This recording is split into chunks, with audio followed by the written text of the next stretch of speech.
live in the annals of this rivalry forevermore and be referenced forevermore. A predictable, as you may have heard, route for Florida State over Miami. But that's fun to do.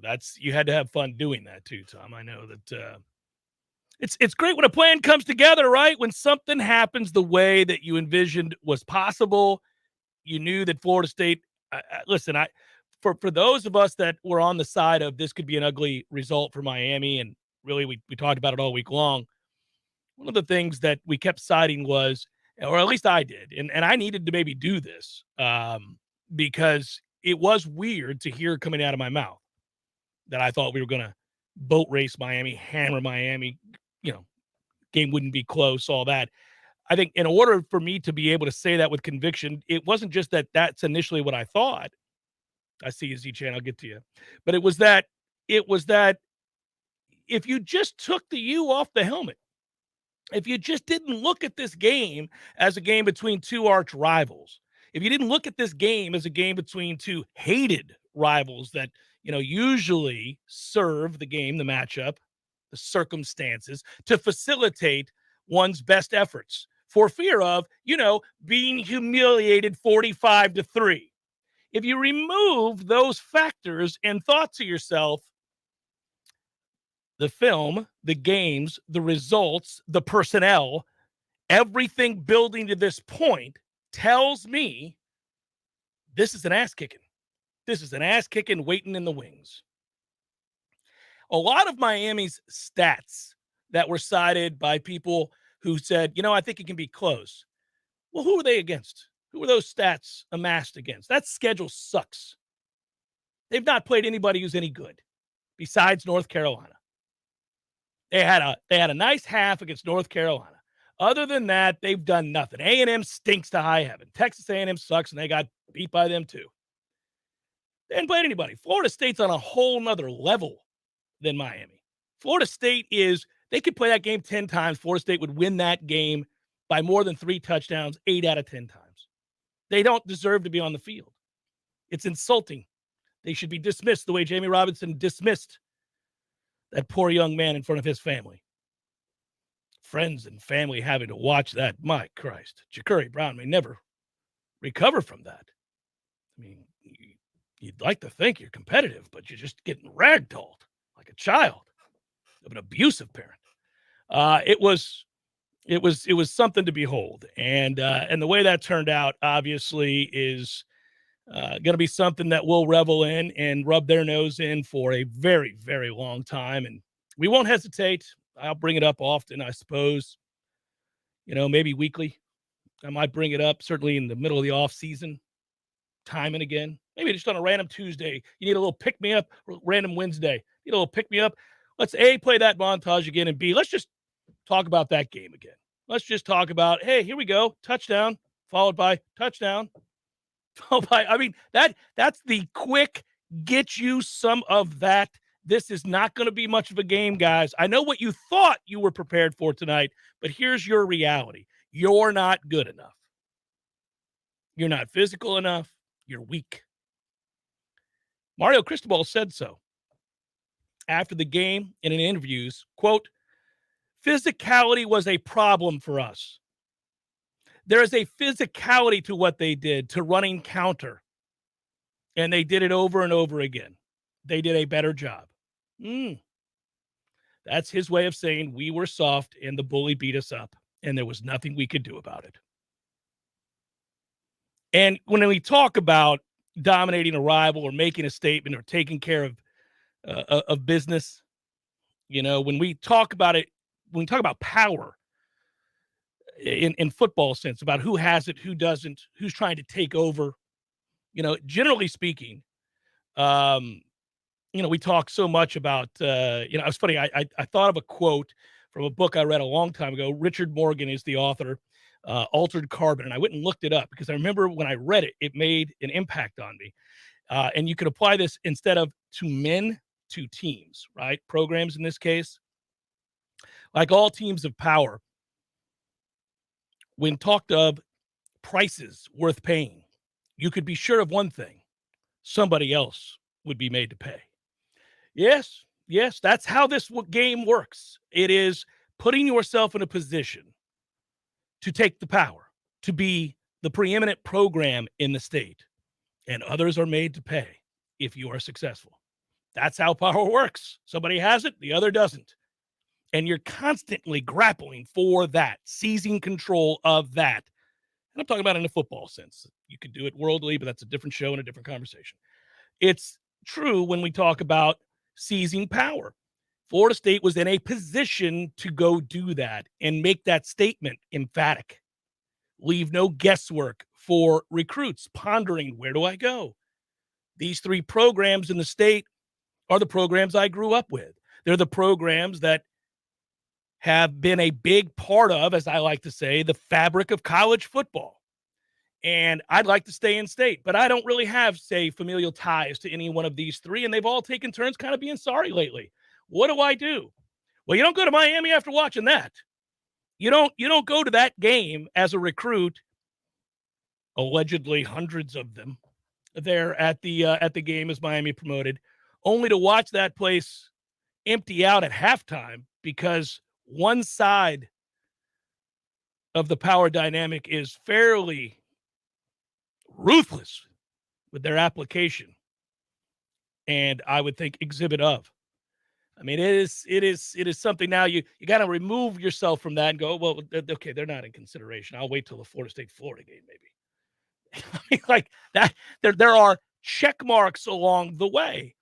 And that rivalry has always provided that. It always has. Even when the teams are down and even when they're not operating at peak efficiency, this has been, and I love that Mike Norvell addresses it as such. It is really smart. Don't pretend it's just another game. It's not. And I love that he repeatedly states that over and over again. He'll say, well, this isn't just another game. This is a very important game. This is a big deal. This is why you come here. He says things like that all the time. You're right, Mike. You get it. It's a big damn deal. It's a really big deal. That game matters more than almost any other game on the schedule. For some of you, it's the Florida game. The others, it's the Miami game. Everybody else matters. You got to win games in order to have a successful program and have a chance at conference championships or to go to a college football playoff or to win a national championship. So every weekend matters. But some of those games matter more, and that is one. That is one where it reverberates. It clutters the mind in the offseason when you're calculating, when you're doing the math about where the program's at. It's one of the first things that comes to mind. How did we do against our rivals? Where are they? Because we're competing for the same players. We're competing. That is the beauty of this very fertile ground that these universities are located on, is that you have opportunities when you're down to build back up to a place of power and strength and dominance, but only if you're winning these games, only if you're winning over the hearts and minds of those kids considering these teams in those games. So you got to win them. You got to win them. And Florida State now has won 2 in a row over Miami.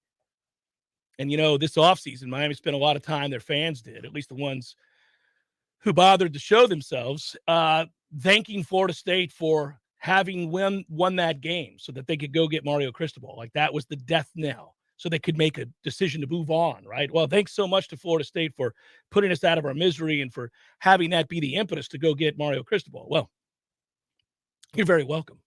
There's 45-3. You're very, very welcome. Hopefully we'll oblige you again next year with another ass thumping because you're millions of miles away from where you want to be, which is where we are, where you want to be. You want to be where we are. We don't want to go back to where you are. We remember those days stumbling around in the muck, confused, hopped up on goofballs, throwing up on ourselves, being the butt end of the joke all around college football, as Miami is yet again. It's glorious. It's glorious. You have to add to the larger conversation, to the pain. You get to engage in schadenfreude. Nobody runs from this. They'd be doing it today if it had been the other way around. Of course, it wasn't close to being the other way around, but if by some miracle it could have been, and it would take that, then there you go. That's what they'd be doing. And Mike gets it. Going for it on fourth down, throwing the football into the end zone up big. That's right. I tweeted out in that moment, kick the onside. You run it up as often as you can. You score 70 if you can. Screw them. Always and forever. Jeff Cameron Show, 93.3 Real Talk Radio, Warchant TV. Governor Ron DeSantis has made Florida a stronger, safer, freer place to live. He saved jobs, protected small businesses, kept schools open, and is providing record tax relief on everything from baby goods and household items to school supplies and pet food. And he secured Florida's largest ever budget surplus. When other states shut people down, he lifted us up. In Florida, every single person has a right to earn a living. He put students first with record high K-12 funding, teacher pay raises, and protected parents' rights. If you're coming after the rights of parents in Florida, I'm standing in your way. He kept Florida safe by prohibiting local governments from defunding police and delivered our first responders salary increases and bonuses. And he preserved our natural resources with record funding, restoring Florida's Everglades and improving our water quality. Our mission is very simple. We are keeping the state of Florida free. Vote for Governor Ron DeSantis on November 8th to keep Florida free. Paid for by Governor Ron DeSantis, Republican for governor. T-Spark Enterprises, roofing and construction services. T-Spark, T-SparkConstruction.com. We conquer all peaks, we fix those darn leaks. Call 850-766-1340.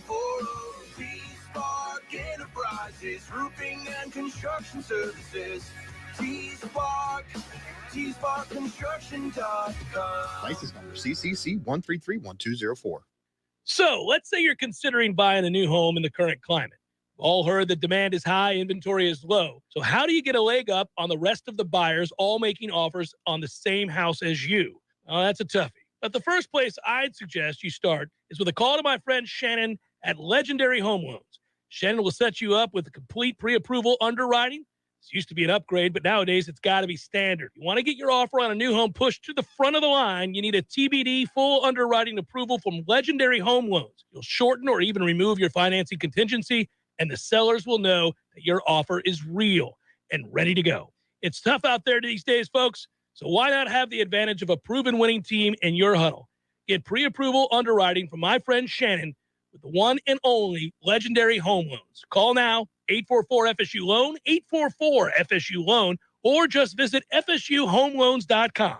FSUHomeLoans.com. Equal housing lender. NMLS number 2270146. For many in the workforce, their goal is to climb the company ladder. Often the climb requires a move to another city, and that's especially true in our industry. I'm Jay of Paul's Termite and Pest Control. If you rise the ranks of our competitors, there's a good chance moving up means moving away. Why? Because they're not local companies. They're from places like Orlando, Atlanta, Salt Lake City, and even Europe. That's certainly not the case with our employees. We're a company that was founded in the Big Bend and remains locally owned. When Paul's Termite and Pest Control employees advance, they remain in the Tallahassee area. Don't trust the safety of your family and pets from disease-carrying pests or the structure of your biggest investment from termites to people who may be here today and gone tomorrow. Trust Paul's Termite and Pest Control, a company that has serviced thousands of our neighbors right here for over 50 years. Being local really does matter in our industry because local problems require local solutions. Paul's Termite and Pest Control are the Big Bend's local experts for the elimination of termites or any other pest, and a greener lawn too. Call Paul's.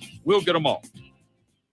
We all want more energy, more strength, more results. Well, welcome to Orange Theory Fitness as you take a step towards feeling more alive today. Backed by science, Orange Theory's heart rate monitored workout is scientifically designed to keep heart rates in a target zone, spiking metabolism and increasing energy. Orange Theory Fitness is a one-of-a-kind group personal training workout resulting in more energy, visible toning, and extra calorie burn for up to 36 hours. Experience a more vibrant life today with Orange Theory Fitness. To find out more, go to orangetheoryfitness.com.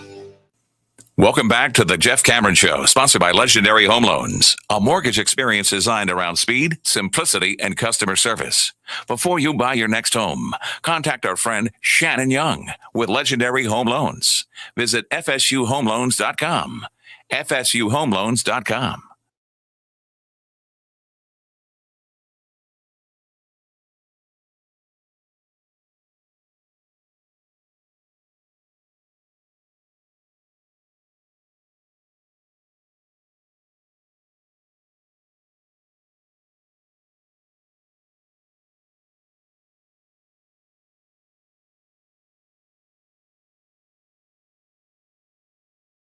performance over Miami, a dominating win that now, sets up the next. It's on to the next when you've taken care of business. But there are a lot of check marks and things along the way that I want to point to that this win represents. Before we get to that, here, Tom, let's go through Z-Chan. Thank you so much, buddy. I appreciate that. He complimented the montage there. Chills.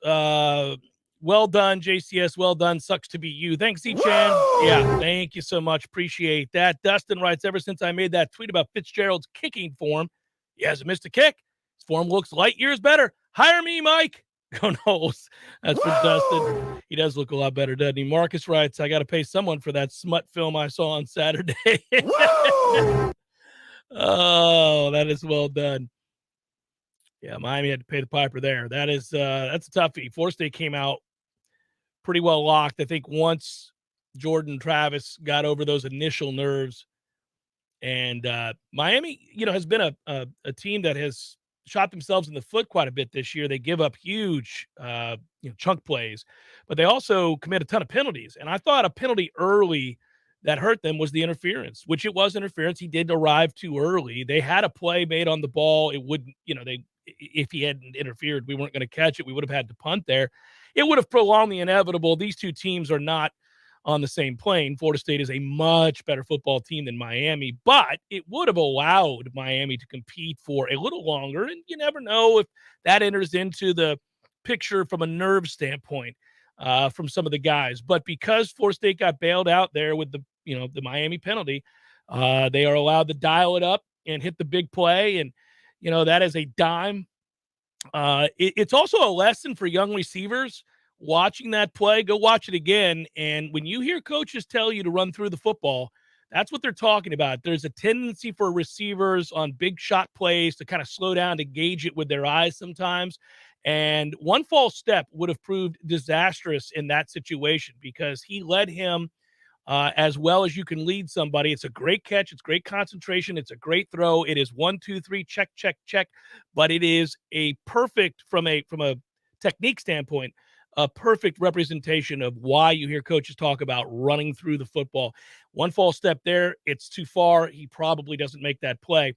So once that happened, it was sort of Katie bar the door, and you sensed it a little bit. I know Miami mounts a drive to kick a field goal, but when they didn't answer with a touchdown there, and they got shut down in the red zone, and Florida State went right back down and scored again, I dare say 14-3, Miami is in trouble. It's akin, once again, we love to use these analogies. I think Miami in that point, first couple rounds of a fight, they've been tagged a few times with a couple power shots, and they haven't landed anything of their own.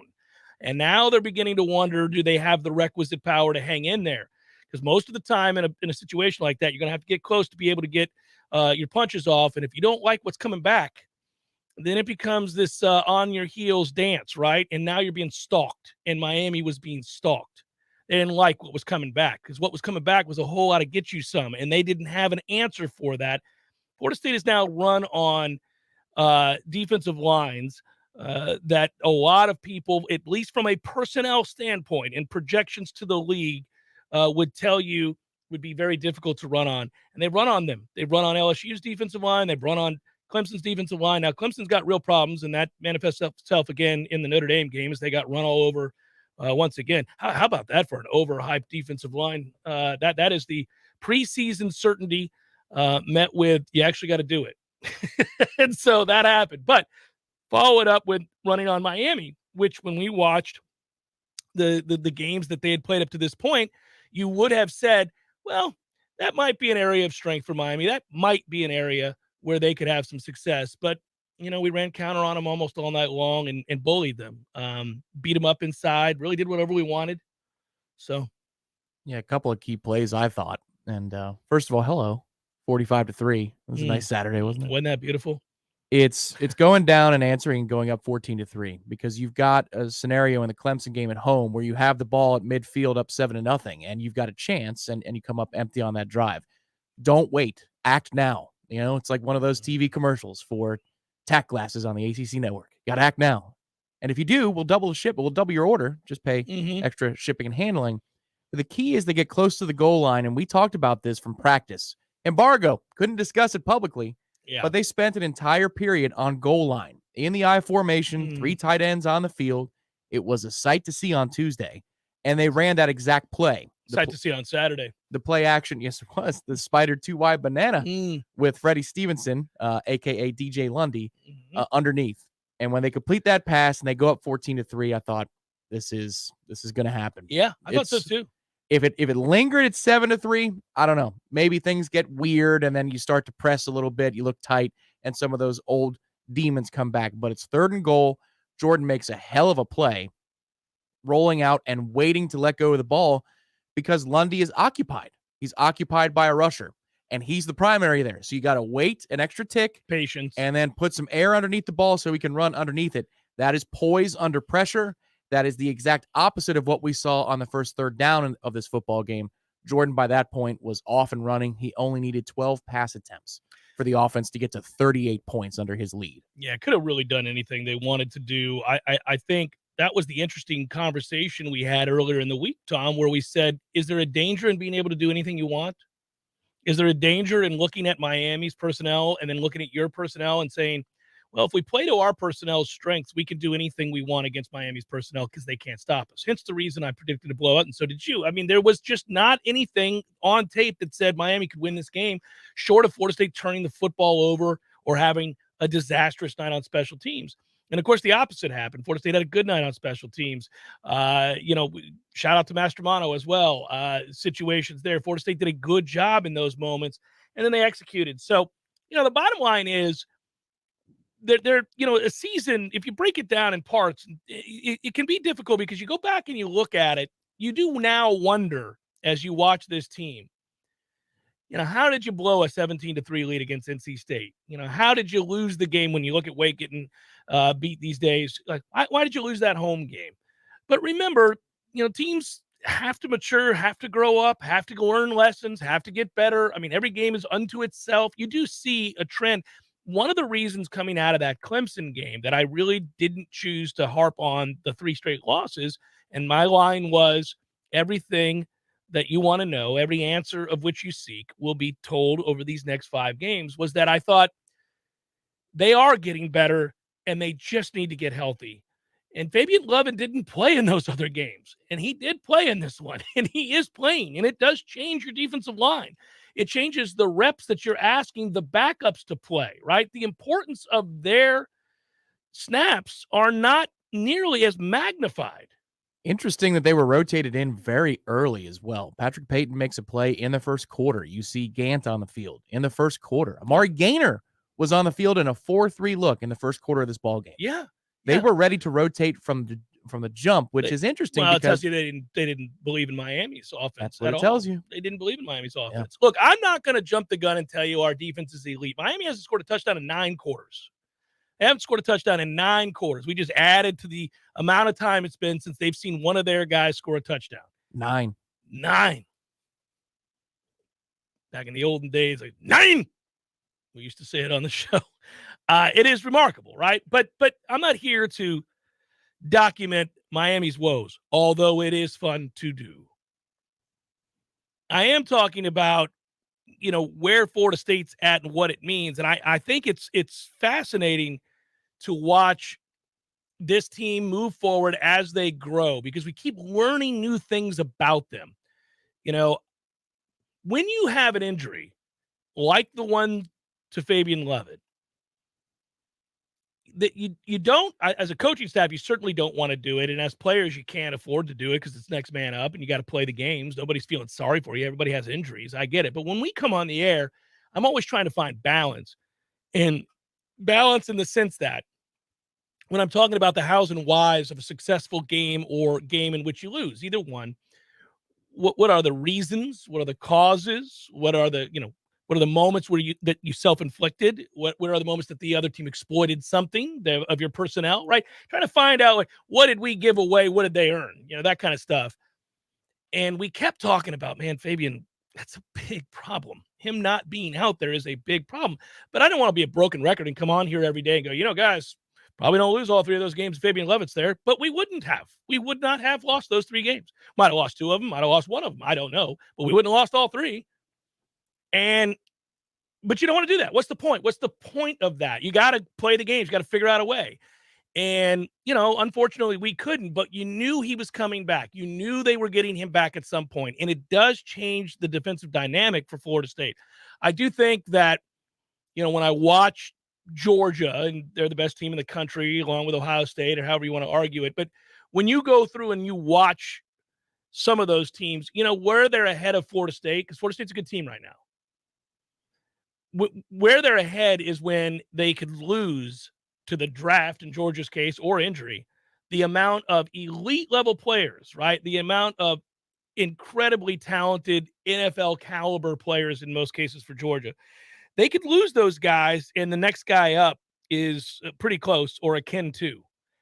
Florida State's not quite there. When they lose their hoss, the stud, Fabian Lovett, that prior to his injury certainly projected very nicely to the league, and a lot of people, and we'll see, I hope he still continues to play well and has that opportunity to build it back up. But when you lose that guy, there aren't three more of those guys. They're not on this roster, and that's where you have to win in recruiting and stockpile. You got to find the quality depth.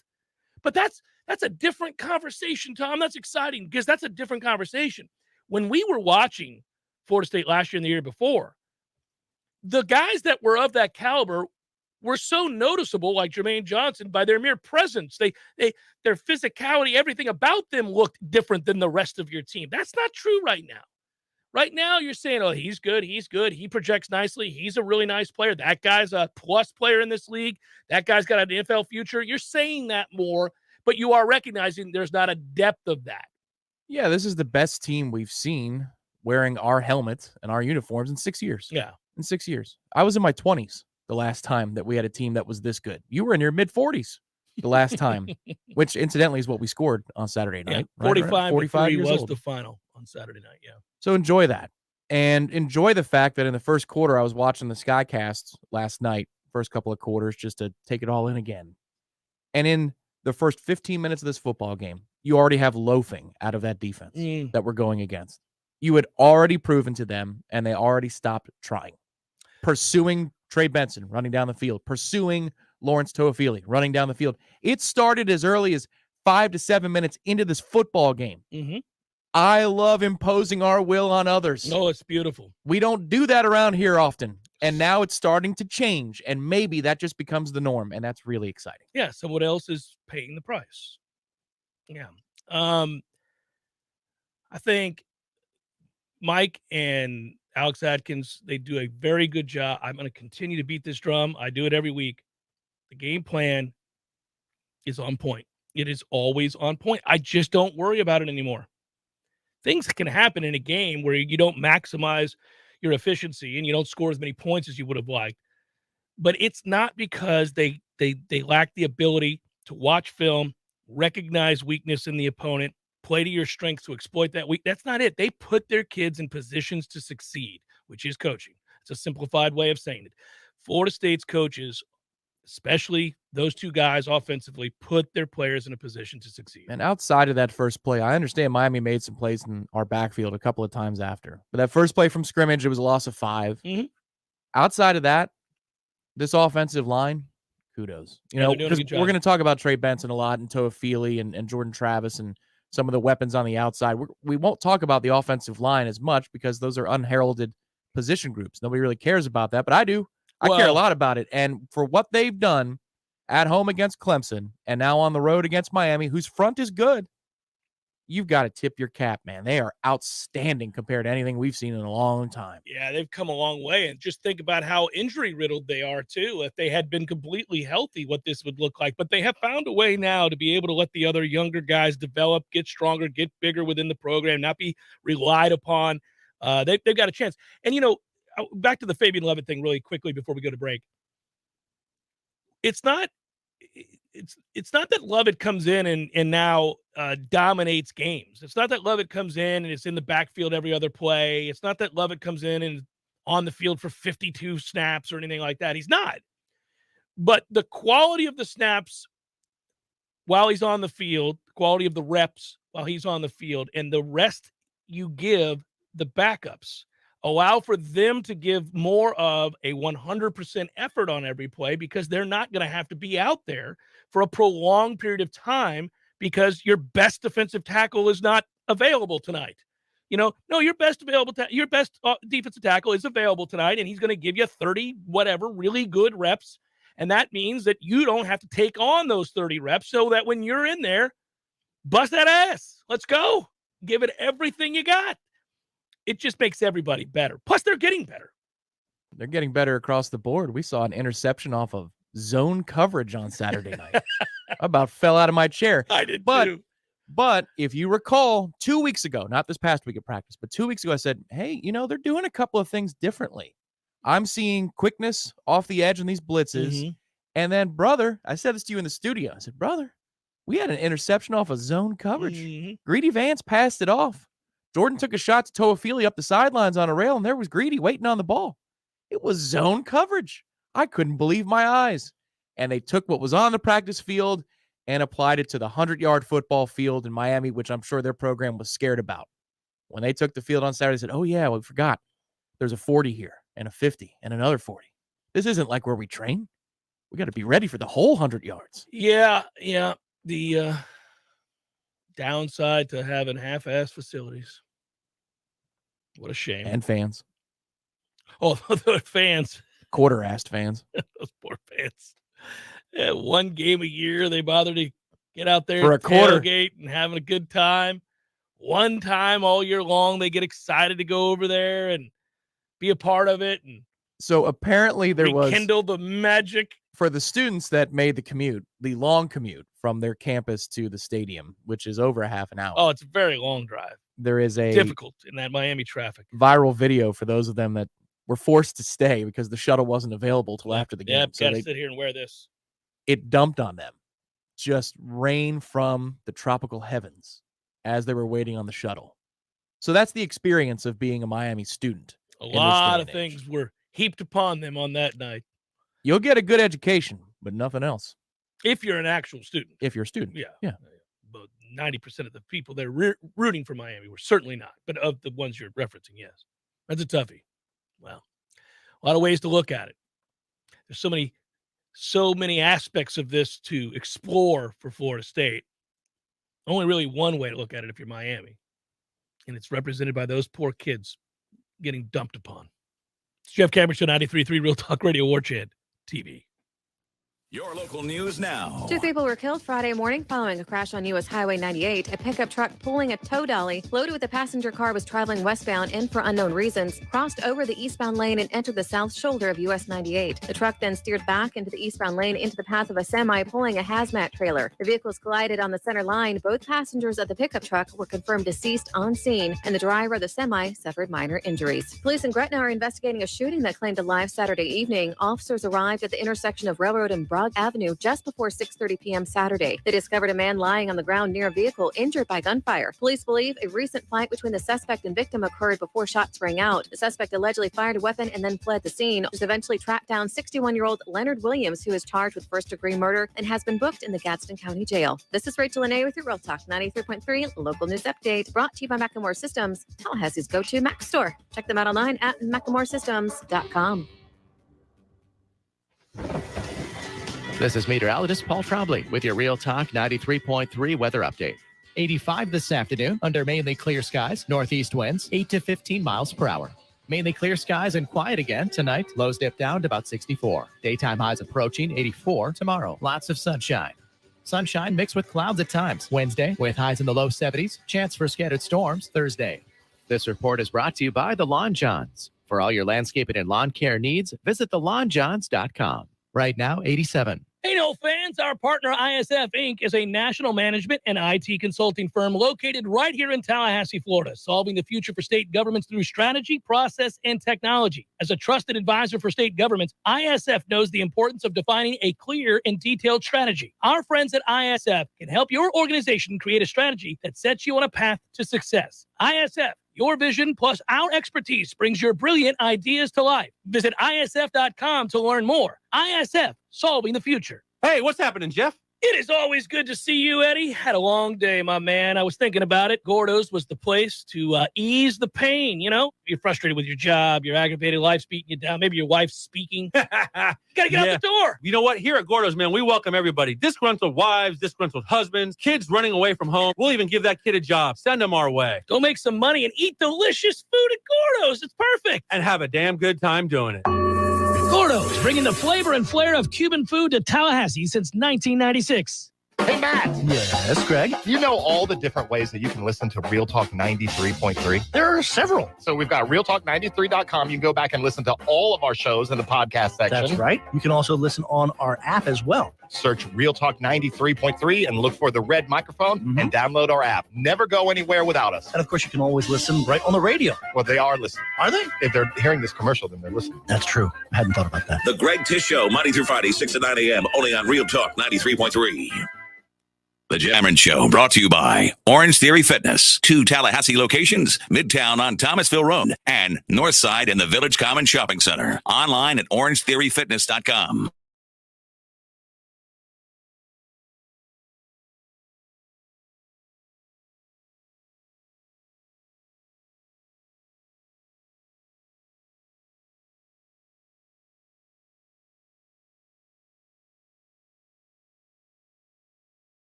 Guys joining us as well. I did find it hilarious that Coach Cristobal said about Trey Benson. We're familiar with that running back. He's the caliber of player we brought to Oregon. Nice effort, buddy. Nice effort. That's so good. That answers Sean's question. As, Sean chipped in and contributed to the cause. So thank you, Sean. Desperate times, desperate measures. How can I turn this around and make it a credit to me and what I'm attempting to build? Well, you know, I see talent. I mean, you saw what he was doing to us all night long. I had a vision of that someday working for us as well. That's why I recruited him. But did he sigh and look longingly in the distance when he said the word Oregon? No. To his credit, the only aspect of it I'll give, look, there's not a lot you can do when you take over a program and you're slapped across the face with the stark reality that you don't have enough dudes. You don't have a lot of talent. You don't have tough guys. You don't have the right mental or physical necessary to win games against anybody who's any good. You know, all you can do is take that challenge head on and you know, you're going to be on the wrong end of some games, but 45-3, that'll hurt your feelings. And the thing that he has said so far today, and you know, the way you have to do this is turn inward to your fan base and say you recognize that it's humiliating. You tell them you're pissed off about it, and that it just challenges you to get back to work and try to rebuild this thing so that never happens again. That's all you really can say. I mean, there's not, what else are you going to do at that point? It was self-evident. There was not, he knew you, the look on his face. We've seen Mike with that look before. You and I have talked about it a lot. It was the Louisville game a couple years ago. 2020. Yeah. Looking off in the distance, not even getting mad, just knowing we're nowhere near where we need to be or where I plan to have us. And I can't magically fast forward time to get to a place where I have my guys and I've instilled in them the way we go about working and improving. Like, I can't do that. Not here, not now. It's 2nd down and 6. Here we go. I've got to deal with this. Only because we had their running back trip. You know, and that's all you really can do. And we remember those moments, that feeling of being in limbo, that helplessness. And Miami surely finds themselves helpless. They are quite literally helpless on the football field. They've gone 9 consecutive quarters without scoring a touchdown. Definition of impotent. They're wet noodles. They got nothing. Soaking wet. No chance. It's tough. I don't know if they'll beat Georgia Tech, and I mean that. Georgia Tech, who bounced back and got a win. Floppy doppy in the breeze. Yes, floppy. It's just a tough night. A lot of Jack Daniels. No chance. 88 degrees at 10 p.m. So terrible. So my thought is they could lose to Georgia Tech, and I mean that. You saw Georgia Tech bounce back, beat Virginia Tech. I don't know, man. Well, here comes old Buzz. Look A out. little wreck for you. Look out. A little pizza money. Need to get to a bowl. Come on now. So we'll see. I think they got when you can't hold up in the middle on the defensive line, when people come right at you, we're gonna have some toughness now. I gotta question your manhood. And we didn't get cute. That's the other thing. Once we saw it succeeded, we said, we think we're going to continue to do this. There are often times that we criticize coordinators, head coach, play callers at either level, Saturdays or Sundays, where we say, it's working. Yeah, don't go away from it. What is wrong with you? Just keep doing the same thing. And we kept doing the same thing, getting the same results. Which were just glorious. Like, it happened again. It's like when they haven't shut down an obvious problem on when you're live betting. You're like, ooh, they're wrong again. They're wrong again. Keep pounding this thing until they wake up. FSU plus 28. I can't bet this enough. I'm getting kicked out. They kicked me out. Damn it. How much did we get down? I mean, like that's what that was. Like, run that counter again. Run it again. That's what team total 30.5 felt like. I'll tell you that much last week. Yeah, I mean, it was hilarious. And they knew going in, and listen, they do it from different formations. They do a lot of things really well. They present a lot of different things to a defense. But this didn't, I mean, there were motion. They had motion to try to isolate some corners on the touchdown. So the safety came over and bid on that. But there wasn't, other than those kinds of things, there wasn't a lot. I'm sorry, which touchdown? The first one, the long touchdown to Pokey. Sorry. Do I break here, or do you want me to do we go to the top of the hour? I can go. The reason I ask is I do want to broach a subject that some people have asked about, so I will if we have time. I mean, I think it's entirely up to you. This is not a wet noodle existence that we have. Yeah, we are in a position and empowered to do something about it. Sam McCall, a lot of people have asked about. It's certainly not going to be the focus of today's show, which is the glorious 45-3 ass stomping of the Miami Hurricanes. But as far as Sam McCall goes, it is my understanding that the post on Instagram or wherever it was, I believe it was IG. I don't follow him on Instagram. I don't follow the kids on Instagram. But he posted something to the effect of wanting to perhaps hit the transfer portal, but then took it down and said it was emotional, I guess. If we're monitoring his latest He just posts. wanted to be a part of the beating, I can understand that. I don't know. I think that you're always going to be in a position where, again, kids are very emotional and now they have access to instantly express that to the whole world. I can't handle all this success. What is this? I mean, coaches, that is a really difficult situation when you're a coach. It's almost, you can't ignore it. You understand it. Social media represents so many different things, a lot of them bad these days. But when you're trying to run a program, it's got to be pretty harrowing just because it takes, it's classic don't hit send, but it's the moment that you got a kid frustrated, wants to play, wants to be a part of what's happening there. Classmate is out there picking off a pass in a lopsided win, and you're frustrated. That looked like spring and fall camp Azarie on that interception. He That's what we saw, 2 times a week. But, in that moment, a lot of 18-year-olds don't have the maturity to not hit send, and they do type up something born out of frustration. And then the second it happens and it gets picked up on by or screenshotted by somebody, they're screwed. It's everywhere in an instant. And I'm not saying I feel bad for him. I am saying that's just what you deal with as a coach anymore. And so you got to call that young man into his office. It's an interesting question from Noldad here. What would the transfer portal sound like if somebody entered it and then backed out? So you start with the... There it was. That's what it is. That's the answer. That's the answer. That's what it sounds like, guys. So it is decreed. So, I mean, I would hate that part of it, having to I would hate that part of it. I have to now call that guy in and be like, hey, man. But that is why you're paid a lot of money. So you have to do it. I don't know if he's going to leave or not. I don't spend my days worrying about it. I think there are, and I don't think I know, there are high-profile recruits at big-time universities that don't have the kind of success they were hoping to have, or more importantly, they don't have it as quickly as they would have liked it. You read a story a week about a guy that is on an otherwise good team in a good situation, and they're disgruntled.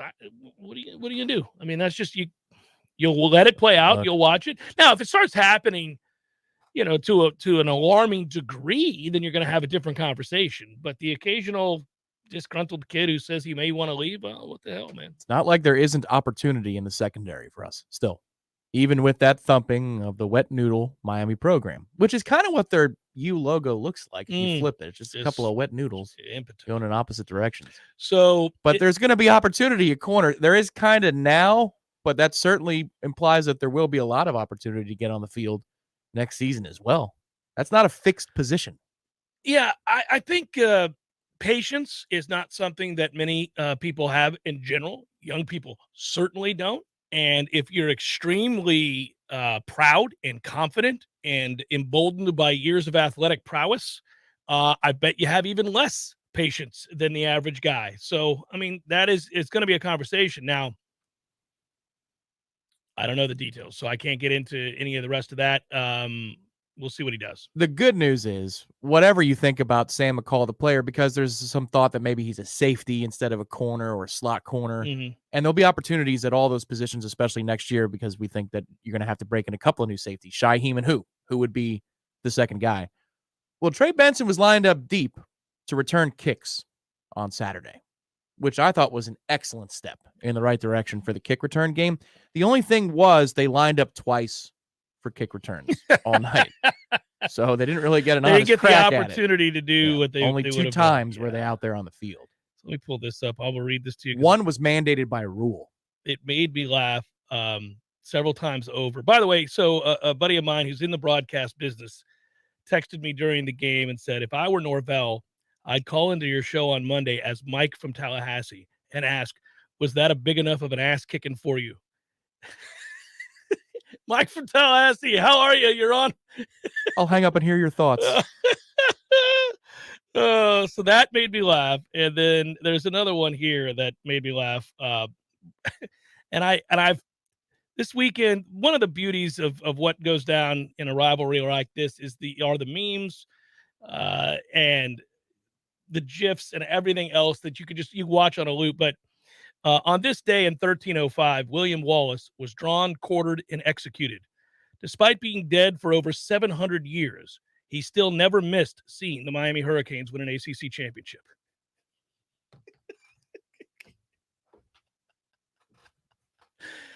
That's good. That's just good. It's things like that make this rivalry great, especially when you're on the right end of it. What did they created a major for me in Gainesville say? You will never see. Yeah, right.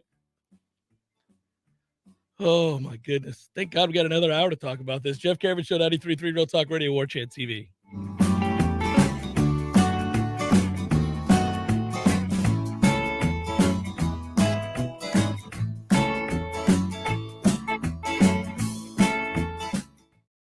For a moment that you are completely weightless with zero gravity. All of your worries and stress melt away. Your mind stops racing and you fall into a profound state of pure relaxation. This is available to you right now at Tallulah Delta 8 Plus Floating in Railroad Square for just $50. These state-of-the-art floating pods are unlike anything else you've ever experienced, and while you're there, you can shop for some of the latest and greatest CBD and Delta 8 products on the market. Natural pain management, stress relief, and better sleep are all at your fingertips at Tallulah. Tell them Jeff Cameron sent you and thank me later. Physical stress on our bodies can take its toll as the years go by. Whether you're looking to get back into an old sport or just want to spend more time outdoors to explore all life has to offer in our beautiful city, the dedicated team at TOC is here for you every step of the way. You can trust TOC for all your orthopedic needs. And now, scheduling an appointment has never been easier. Just visit teamtoc.com and click schedule online. That's teamtoc.com. Hey, this is Greg Tish. Here's something you might know about me. I don't drink coffee. I have never had a cup of coffee in my life. Well, that is until now. So why change now? Well, it's because my dear friend at Grassroots Coffee reached out to me after hearing me say that and insisted that I give his product a try. I've been making a huge mistake. The world of coffee is fascinating. I always thought coffee is coffee, you know? No, it's not. I have tried their coffee and it is fantastic. Now, I've got a fascination with learning more about the best coffee in our area. Grassroots Coffee is locally roasted, locally owned, and locally loved. You can find whole bean Grassroots Coffee on the local aisle at Publix, also in Whole Foods, but the best way to get this black gold is to order it online. They literally grind the fresh roasted beans to your preferred level, bag it, write the date on it by hand so you know the exact day your coffee was roasted. It doesn't get any more fresh than that. Order yours now. Just go to grassrootscoffee.com and choose the coffee you want and how you want it, and join me. Let's step up our coffee game together and also support a great local business. Jeff, look at this beautiful day, man. Yeah, it's getting a little chilly. I like it. You know, I'm a colder weather guy, but I worry about it for you because you can't wear the Speedo in the cold. I mean, you know what I'm saying? You don't want to wear a Speedo in the cold. Jeff, it's always Speedo weather, man. We can always do this. Besides, my pool, it's heated. Which means you're insufferable in a Speedo year-round? Cannonball!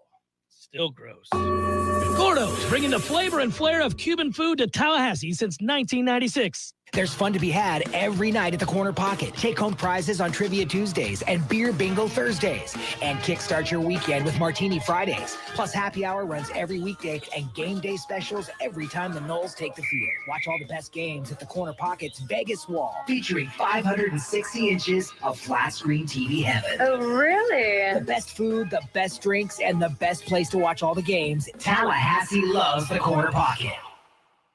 Coming up next, more of the Jeff Cameron Show. Live and local on Real Talk 93.3. WVFT, Greta, Tallahassee.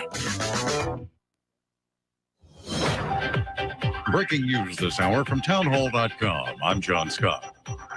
The midterms are around the corner. Control of Congress is on the line this election day, and President Biden says democracy is also on the ballot. To the GOP and Florida Senator Rick Scott, who was asked if he will accept the results of the election. Absolutely. But what we're also going to do is do everything we can to make sure everybody, they're free and fair. And if anybody is if there's any shenanigans, we're ready to make sure we support our candidates to make sure that these elections are fair and every ballot is counted the right way. Both Scott and Maloney appeared on NBC's Meet the Press. I'm Shelley Adler. Also at townhall.com, subtropical storm Nicole forming in the Atlantic Ocean, threatening to bring a prolonged period of hazardous weather to parts of the Bahamas and the southeastern United States. National Hurricane Center specialist Philippe Papin says Nicole will be a very large storm with a very large wind field. This is going to cause quite substantial surf, potentially a dangerous storm surge somewhere along the Florida Peninsula on the East Coast, and heavy rainfall and probably significant winds over a large area of the eastern Florida Peninsula coast. Papin says Nicole should still be too far off Florida's coast on Tuesday to affect voting on Election Day. Russian-appointed authorities in the occupied Ukrainian city of Kherson say power is currently being partially restored following what they called a Ukrainian terrorist attack on power lines. The southern city was cut off from power and water supplies on Sunday after 3 power lines were damaged in the region that Moscow illegally annexed in September. Rolling blackouts around Ukraine are continuing. The Dow had 309 points now. The S&P 500 up 19. More at townhall.com. Lee Dombeck here from Key City Capital. As a practicing CPA for nearly 30 years, I have found that 80% of your ability to grow your wealth is dependent upon 2 factors, taxes and investment performance. At Key City Capital, we improve investment performance by diversifying capital into off-market investment opportunities in passive rental real estate and alternatives like asset-backed lending. We recover dollars that clients unnecessarily pay in the form of income taxes, creating a lifetime annuity of savings. We are a sponsor of passive, affordable single and multifamily residential rental investments, which are located in Sunbelt landlord-friendly states. These investments are the top choices in a rising interest rate and inflationary environment. They represent a store of value, protecting your capital from market volatility. Learn how we at Key City Capital can help you ultimately grow your wealth rapidly. Connect with me at keycitycapital.com or give me a call at 817-912-1569. If you're a business owner of any kind, you need advanced fire protection services. We are AFPS, and we provide high-quality life safety services throughout Northwest Florida, and we've been doing it since 1989, with offices now in Tallahassee. Fire sprinklers, fire alarms, fire extinguishers, hood suppression systems, and emergency exit lights. For all of your life safety equipment, we've got you covered 24/7. We are Advanced Fire Protection Services. For a free life safety system evaluation, visit WeSaveLives.com. That's WeSaveLives.com.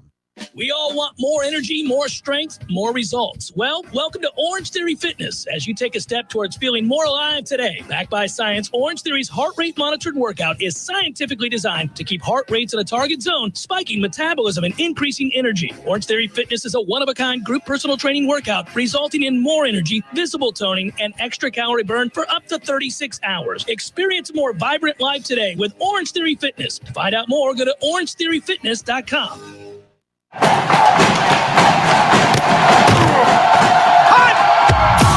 Broadcasting live from Florida's capital city, this is the Jeff Cameron Show, brought to you by Orange Theory Fitness on Real Talk 93.3. Now, stop what you're doing and listen closely. It's time for the Jeff Cameron Show in 5, 4, 3, 2, 1.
Miami Dolphins are playing well.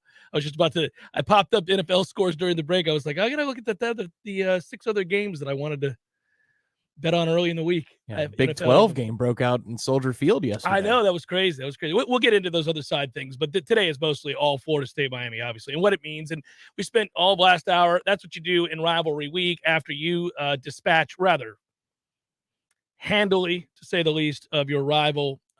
What are the lasting effects? What happens now for Florida State? Well, I can tell you the immediate aftermath besides sitting back and letting that wash over you over and over again, maybe watching it 3, 4, 5, 6, 7 times.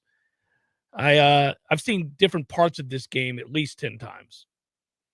Just over and over. Look at that. Look at that guy just getting pancaked. Look at this. Over and over. Those moments don't get old. Not right away. But I do, and we'll shift our attention to it probably Wednesday, Tom. I do think Wednesday will be a day where we say, okay, exhale, time to move on. Players already celebrated, whatever. Now, time to move on, prepare, here we go. I do think you have to be a mature group this week. I think this game is going to be much more difficult than the Miami game. Yeah, they do.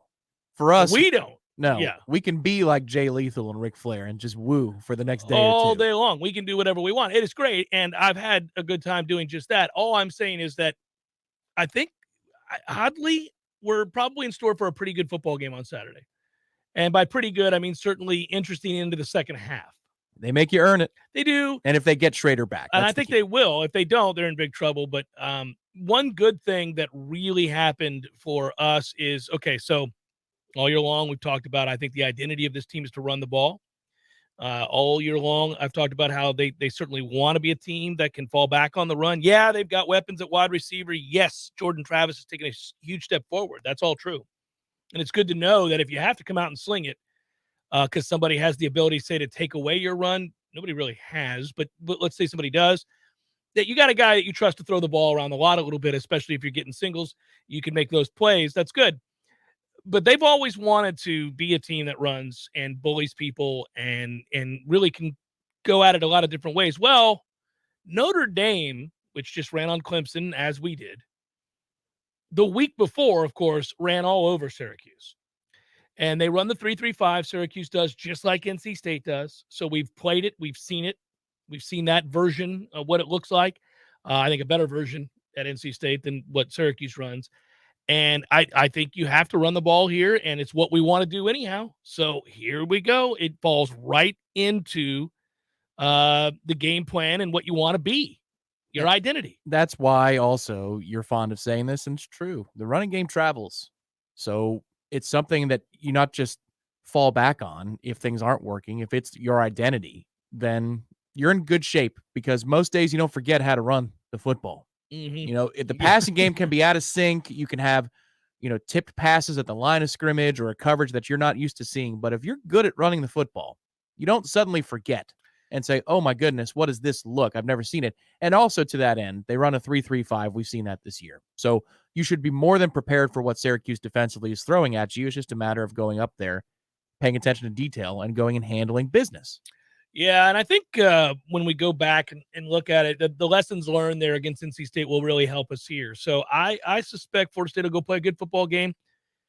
And, it echoes in my ear, the conversations that we had right after the Clemson loss, which it was going to be so important that the improvement we've seen, even in the midst of these losses, be on display for these 5 games.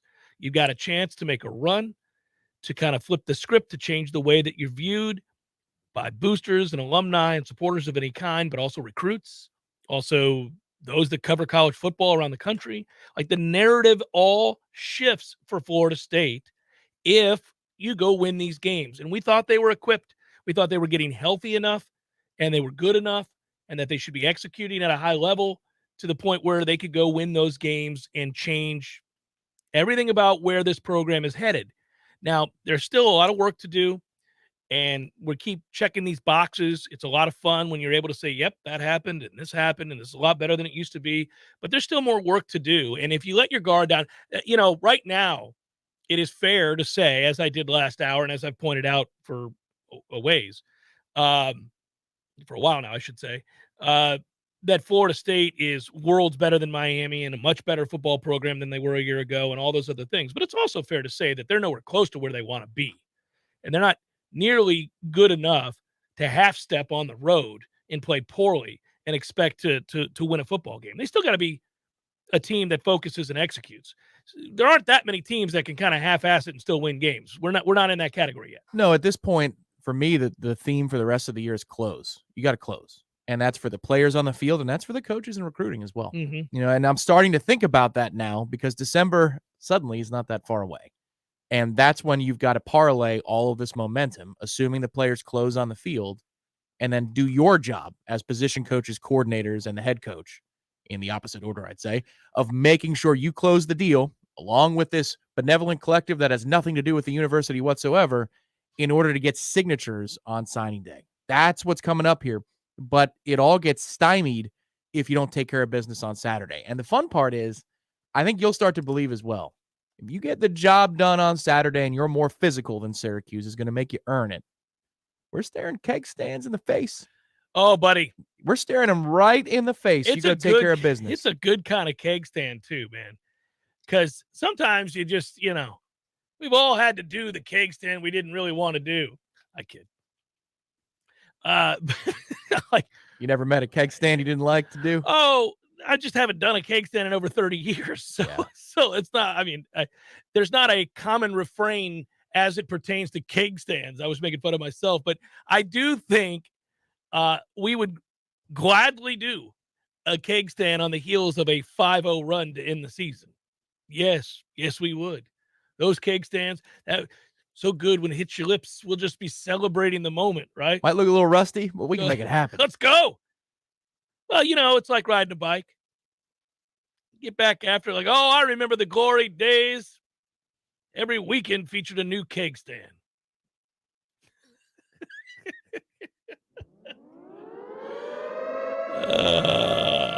That siren marks the time, as some have suggested in the chat. Oh, I see it. 2:15 or 45 to 3. Yes, that's good. The time has been so marked. Let the record show. I would also, Tom, there is the potential, and I'll look at it closer tonight, but there's the potential for another proclamation on my part. Got a good feel for this team. I rightfully predicted them to blow out Miami. And I'm going to look at something real close tonight as it pertains to Syracuse. So this could go one of two ways. We'll have to see. I'll have a good handle by Wednesday. All right. So you're going to save the declaration for this program, or this program. Okay. I'll do it by Wednesday. I'll have a good sense of what I think. Territorial as a producer now. Don't. We got 95 shows. Save it. Two things to note. Congratulations to the soccer program, which won the ACC again. Yes, again. I actually watched that yesterday. I don't know if you did. It was on. 2-1. 2-1. We were down 1-0 and rallied back nicely, tied it up, and scored early in the second half. And that was nice. It was kind of get you some, and then held on and got that win. That was nice. Screw North Carolina. And so I believe that's 3 straight, right? That should be a number 1 seed now. Yeah. And I'm happy for the new coach, right? That's an awful lot of pressure to come in and take over that program, as lofty as it is, and the standards remain championship or bust. I mean, you have to go out there and win. It wouldn't be a good look to immediately lose in the ACC tournament. So good for them to win, and good for those girls who hung in there and got that done.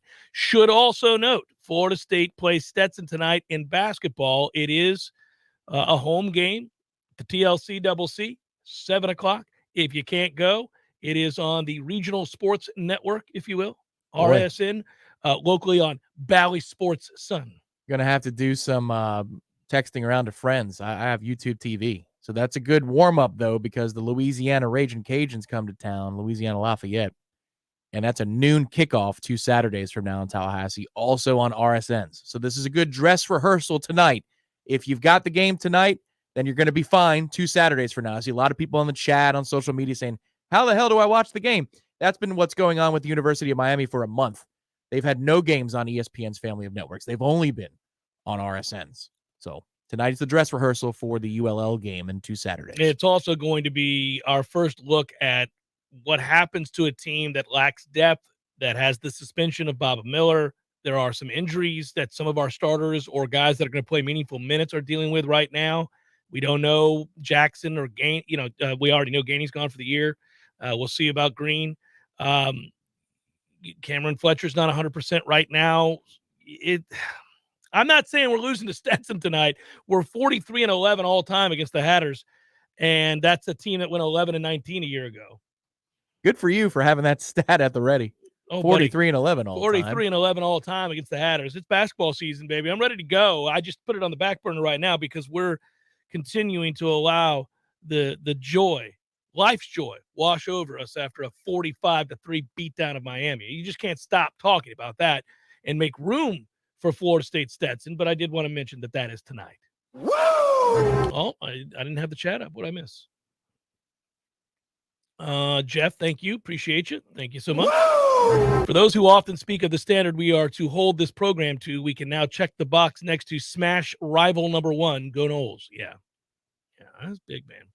That was big. Scott, Jeff, and Tom, which bowl game do you think Miami will be watching us play in? That is well done. Woo! Well, that's changing by the second. Last week, we went through the possibilities, the bowl possibilities, and based on results, we were saying, well, with each passing win, we move inexorably towards the freaking Gator Bowl.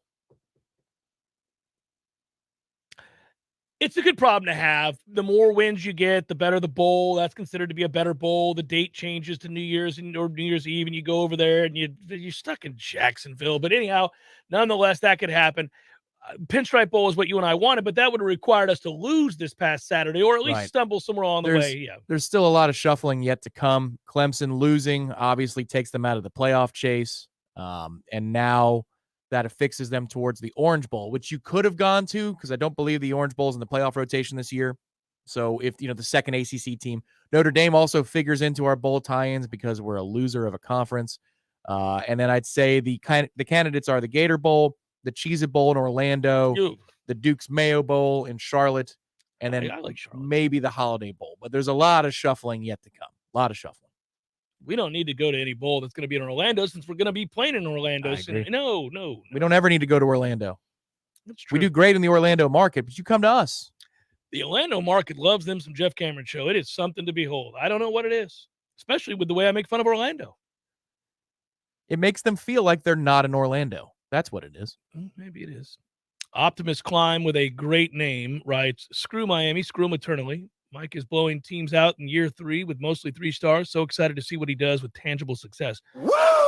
Well, it's going to be important. It is the next step. I was asked about that today on the Chuck Oliver Show. Like, is there something that we need to see him continue to do so that we're able to feel even better about the direction of the program beyond what we've already seen? I said, yeah, Chuck, he's got to recruit really well. I mean, this is Florida State. They want to play the Noles do and the Noles faithful do for national championships. And they don't have the roster right now to do that. They're good enough to compete with almost anybody in the country. But I think if you start talking about winning playoff games and going to a national championship, they don't have the talent or depth. So recruiting is going to be very, very critical. But of course, you're putting yourself in a position to do that by winning football games. And also the transfer portal. Just because you're getting better doesn't mean that goes away. That needs to be a part of the process every offseason. And if you think about all of the players who made their mark in this game, from Greedy Vance's interception to Trey Benson dominating left and right, your 2 starting guards, Jamie Robinson making a stop of Ja'Cory Brown towards their own end zone. Well, towards their own end zone in the 3rd down earlier in the game. That was a big play. They went empty. It was 3rd and whatever after Van Dyke came out of the game. Yeah. When you said that, I thought I know the play you're talking about. I thought you were talking about the play down at R10. No. And then there was some roughhousing going on. This was the 15th anniversary, 20th anniversary. I forget, of giving him the business. That was what legally Jamie Robinson did on 2nd and goal, setting up the 3rd and goal. Terrible snap. That snap doesn't happen without Jamie Robinson doing what he does, forcing a tackle for loss. But there were transfers everywhere who made a difference in this game. Jared Verse scooped up that fumble. Yeah, he did. Everywhere you looked, it was transfers. So keep hitting that portal. We do such a good job of diagnosing who we need and who fits. I want to mention that obviously there was a lot of great football played this week and a lot of fun. And when we've had a good time celebrating this win, we're not able to look around at the other games. Watching the LSU Alabama game, and what a fun game that is. But looking at where that LSU team is now, one thing stands out to me. You'll hear a lot of people say, well, they're so much better than when we played them. Yeah, so are we. Florida State is so much better than when we played LSU. That game would be another war. I think Florida State right now with the way they're blocking would win again. But it'd be a hell of a game. And if that's LSU beating Alabama, I know the transitive property doesn't necessarily work, but if we're just talking about power for power, player for player, you wouldn't write Florida State off if they played LSU right now by any means, because it is true that LSU is better than when they played us, and so are we. Which means you wouldn't write us off if we played Alabama right now in a neutral field. That's how far they've come. Well, it is also how far Alabama by Alabama standard how far they've fallen. That offensive line's not great. Defensively, they're not dominant like they used to be. They've got great players. There's a lot of great players, but they're not the program that, just reloads and walks back out there and lays it on everybody. I mean, almost lost to Texas. Probably should have lost that game. If Ewers hadn't gotten hurt, they would have lost that game. That's not a fluke now. You look back at that and you say, oh, that wasn't Alabama taking it easy on a given, noon kickoff on a Saturday. That was legitimate. Right. They've got real issues, and we are within the margin now for just about every team in the country to make it competitive. Yeah. Not to be favored, not to go toe-to-toe for 60 minutes, but to be competitive, hell yeah. And how many teams did we have to rule out last year or the year before? I would have ruled out 20-something teams a year ago easily. Yeah, no. It's not close. It's in terms of how much better Florida State is than they were. That's exciting. That it's again, and you start to go, okay, well, what would change my mind about some of the other stuff? And it is about players. And you're right, the transfer portal cannot be overlooked. It is something that you're going to have to continue to look at, because it's part of the modern landscape of recruiting. Sometimes you got to climb through cigarette butts to get to the top, writes Noel Dad. Appreciate you, buddy. Our own Irash Fowl, who I did the Sunday Smash with last night, had a good time. We enjoyed ourselves. I broke out the Dos Artes last night. There you go. I had to break out the Dos Artes. At the end, we got Ira to do a shot of the Don Julio because he does not You did? Yeah. Oh, man. But he does not have the Dos Artes at the house. I do. Don Ira was back? He did a shot of Don Julio. All right. You could see the impact. It was tough. It was tough. He had a hard time with it. Well, I know what I'm doing during the break. He didn't puke or anything. He handled it like a man, but you could just see that was like, whew, that was a toughie. And he had to go right later on. He was like, I wasn't really going to do one, guys, but what are you going to do? It's Jeff Cameron Show, 93.3 Real Talk Radio, Warchant TV. Hey, no fans, our partner ISF Inc. is a national management and IT consulting firm located right here in Tallahassee, Florida, solving the future for state governments through strategy, process, and technology. As a trusted advisor for state governments, ISF knows the importance of defining a clear and detailed strategy. Our friends at ISF can help your organization create a strategy that sets you on a path to success. ISF, your vision plus our expertise brings your brilliant ideas to life. Visit ISF.com to learn more. ISF, solving the future. Over 50 years ago, when Paul Nicholson founded Paul's Termite and Pest Control, he had one goal in mind: provide the best service possible to his neighbors so they felt like family. Your problem was his problem, so today it's our problem. Paul's service area is our home. It's where our kids go to school, where we shop, and where we get involved with community organizations. So if some out-of-town company knocks on your door and begins pressuring you to sign an agreement for termite or pest control, you can bet on a few things. Number one, you'll never see that person again. Number two, your technician is likely to change often. And number three, your money will not stay in North Florida. These companies are sending your money to home offices in Atlanta, Orlando, Salt Lake City, or even Great Britain. Paul's Termite and Pest Control knows local means something to you. The health of your Tallahassee home, family, and pets is our number one priority. For the elimination of termites and pests and a greener lawn too, call your local company with local solutions. Paul's Termite and Pest Control. You were always more than my mom.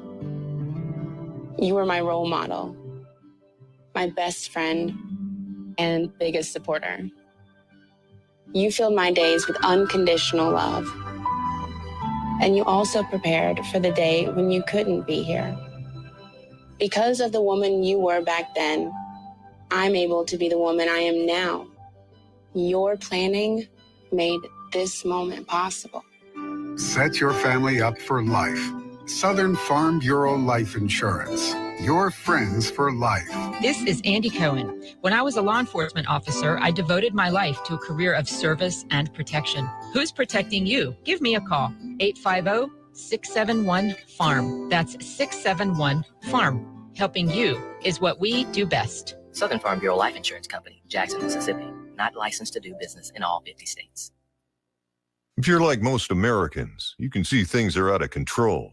Global problems have local consequences, too many of them. And if the next news headline spins us into chaos, you better be ready. Grocery store supply chains are only as strong as their weakest link. Don't wait for them to break. Today's the day to secure emergency food for everyone in your family. My Patriot Supply is America's largest preparedness company. Our specially packaged and delicious food stays fresh for up to 25 years in storage. It'll be there when you need it. Go to mypatriotsupply.com and pick up several emergency food kits. There are a dozen different sizes that average over 2,000 calories per day. As we all know, calories equals energy equals survival. And as you'd expect from a true preparedness company, our food kits are in stock and ship quickly. Those who know what's coming are preparing today. Go to mypatriotsupply.com. mypatriotsupply.com. We all want more energy, more strength, more results. Well, welcome to Orange Theory Fitness as you take a step towards feeling more alive today. Backed by science, Orange Theory's heart rate monitored workout is scientifically designed to keep heart rates in a target zone, spiking metabolism and increasing energy. Orange Theory Fitness is a one-of-a-kind group personal training workout resulting in more energy, visible toning, and extra calorie burn for up to 36 hours. Experience a more vibrant life today with Orange Theory Fitness. To find out more, go to orangetheoryfitness.com. Welcome back to the Jeff Cameron Show, sponsored by Legendary Home Loans, a mortgage experience designed around speed, simplicity, and customer service. Before you buy your next home, contact our friend Shannon Young with Legendary Home Loans. Visit FSUHomeLoans.com. FSUHomeLoans.com.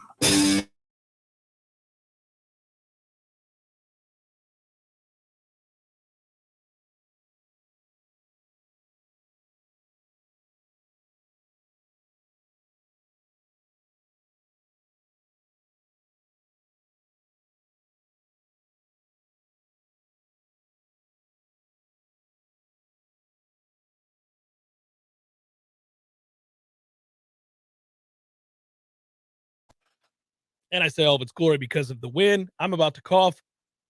Yes, you are. That's okay. So did Miami. They coughed a lot on Saturday. Oh, he's left a chair. This is a mega cough for the one and only Jeff Cameron, the namesake of the show. It's all right. I think his cough count is going to match the amount of points we scored. It's going to get to 45. Right now we're at 21, 22. Okay. There you go. You're back. That came out of nowhere. It's usually reserved for my next guest. Ira's a cougher. I love filling dead air when you're coughing. It's one of my favorite things. That hurt. It came out of nowhere. I was about to say a word, and I felt this crazy scratch in the bottom of my throat. I was like, man, there's nowhere to hide. I'm doing a live radio show. Man, I haven't had that happen in a while. I was desperate. And I normally have a cup of coffee sitting by. And this time around, I didn't. So I was like, oh, we're in trouble here. This is not going to be good. All right. Do we have what I hope we have? Besides Ira as the guest, which is great. But do we have we do. We have it? Yeah. And you know what? I think your cough was actually buying time on purpose. So I'm going to give you credit for that. It wasn't. Let me get Ira. Let's bring Ira. Hey, hold on. Still going. I want him to be able to hear it. Let's bring Ira in. And then I'll introduce him proper in a second. Ira, don't say anything as you come in here. I want you to listen to this, buddy. You'll know what it's from. This is so good. All right, go ahead, Tom. Wait, so you're saying hi to him first? No, he knows. He's on right now. I know he's on. It's good. I just want him to be able to hear this. Go for it. Here we go, everybody. Cheers to Florida State's 45-3 ass beating over Miami. Thanks for watching. Oh, yeah. Buddy, you're shit. I mean, it gets better with age. Ira, that shot of yours last night was too good. That I felt like you just sounded with your coughing. And by the way, Jeff, if you're gonna call me a cougher, I'm like third or fourth on the list of coughers behind Jim Lamar. Jim Lamar's always number one. Oh, by far, he's a runaway victor. Yes. Corey Clark is a lot closer to first than he is to me. Well, I'm down there, so No. In fairness, Corey's is just a chronic, sort of, I guess, whatever he's doing. He's like clearing his throat repetitively. You get the thing where you kind of get hoarse. If I do get it, yeah, it's kind of hard to shake it. Yeah. Shaking it. I got blindsided. Maybe I've just been so giddy with today's show and the fun we're having. But you're just play it again. Listen to Ira's response. I'll stop laughing. Listen to this. It's so good. Here we go, everybody. Cheers to Florida State's 45-3 ass beating over Miami. Thanks for watching. Oh yeah. The ooh yeah, and I would encourage everybody to go back and watch the Sunday Smash, coupled with the look on your face, is all-time good. That was good. You were a champion last night. That was a huge shot, by the way, Ira. Wow, that was a giant shot. My wife goes, so is Don Julio not good? Maybe I don't want to blame it on the Don. I think it's the version I got. But oh my goodness, that is funny. All right, so we've had a little time here. Anything from today from the coaches, anything I bet we didn't address last night on the Smash in celebratory fashion of Florida State's dismantling of Miami? Obviously, in every way that you could, Florida State dominated a game against a hated rival. But let's get caught up on the aftermath here. Anything of note today, Ira?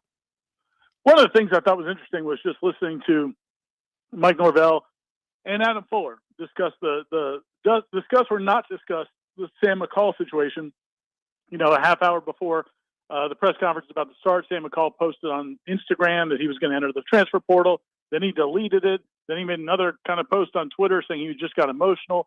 And they were given opportunities to discuss the situation, and neither one of them specifically talked about Sam McCall. But Norvell and Adam Fuller both talked at great length about the fact that every player on their football team wants to play more. There's nobody on the football team who's thinking, man, they play me enough. Like, everybody wants more balls. Everybody wants more playing time, especially freshmen. And that Norvell actually said it's one of the funnest things he likes about coaching is dealing with those kinds of issues and helping kids see that while your first response might be to run, maybe look at the situations around you. And Adam Fuller gave some great examples of guys, like a Shaheem Brown, who played very little last year and now is like their first safety off the bench. And, some of the other guys on this team who, just wait that year, get better and better and better, and then your time will come. And so I thought that was pretty insightful, the way they talked about that topic, if not specifically Sam McCall. Yeah, it is interesting. And it was funny because Tom and I were talking about this earlier. The people in the chat and emailers and guys on the board on Warchant and on Twitter, they all want an answer. They want it resolved. They get so worried.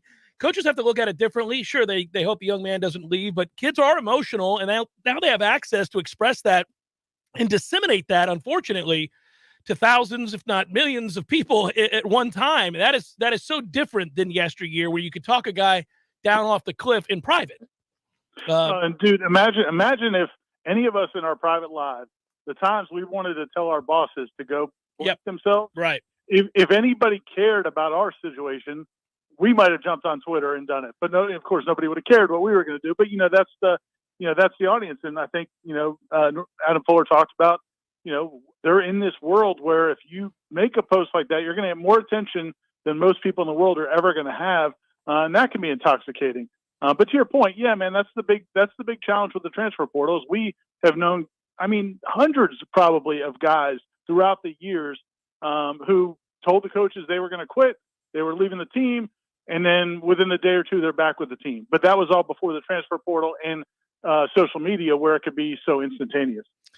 Yeah, and I hate it for the coaching staff and players that's the way that it is, but it is the reality. And now I do wonder, when you see kids who have high expectations and are very high profile kids, if they don't get to play right away, I think fans always worry, are we going to hear this crop up? We'll have to monitor that situation and see what happens. I think one of the things, and Ira, you've written about it, Corey's written about it, we continue to kind of look at the aftermath of this kind of a win. It is the reminder of the slow build to this point and the ability to get better, suffer losses, setbacks along the way, but learn from it and get better in a given year. And two teams really around the country, I think, probably best illustrate that, and that is a team that we beat the first week of the season. It's FSU and LSU, who are both worlds better than they were when they played that first game, which I frankly means I think that game would be incredible again, and I like Florida State's chances again. But the point is those two teams are a lot better than they were. And now there's real hope that Florida State can finish this thing 9-3, possibly 10-3 with a bowl win, and what that means for recruiting. It's just you ride it out. It's a wild ride, but sometimes there are real rewards to it. Yeah, I think another example probably would be Notre Dame. You know, they were really struggling early in the year, and they've kind of figured out a way to win football games. And so, yeah, I mean, but that's other teams go the other way. Yeah, plenty of other teams we've seen do the exact opposite. Maybe start off strong, have an issue or two, and then kind of fall apart. And I think, man, if you're Mike Norvell, and with this topic came up in the interviews today, and you know, after the game, Jared Verse saying that this is the most fun he's ever had playing football. Tatum Bethune said that to me last week as well. You know, when you've got a team that you can have, you've seen them come from where they came from. You know, 2 years ago, I asked Adam Fuller. 2 years ago, you stood on that sideline with a defense that just got ripped to shreds. And a lot of those guys were on this defense on Saturday. For them to have that experience, imagine how gratifying that is, and imagine how much that brings guys together and brings players and coaches together.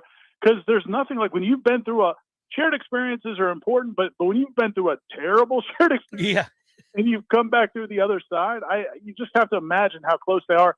And as a coaching staff, man, that's got to be the best when you go out to practice and you know those guys are all bought in. You've had a chance to do it in your many years of covering college football, and I have too. It is an awesome feeling, and it's a cool thing to witness and get to describe or provide context for. I remember being down on the field in the national championship game after Florida State beat Auburn and seeing Lawrence Dossie's face as he looked back at his guys celebrating, and the look on his face was that of a man who was quietly contemplating the blood, sweat, and tears it took to get to that place, and how cool that was.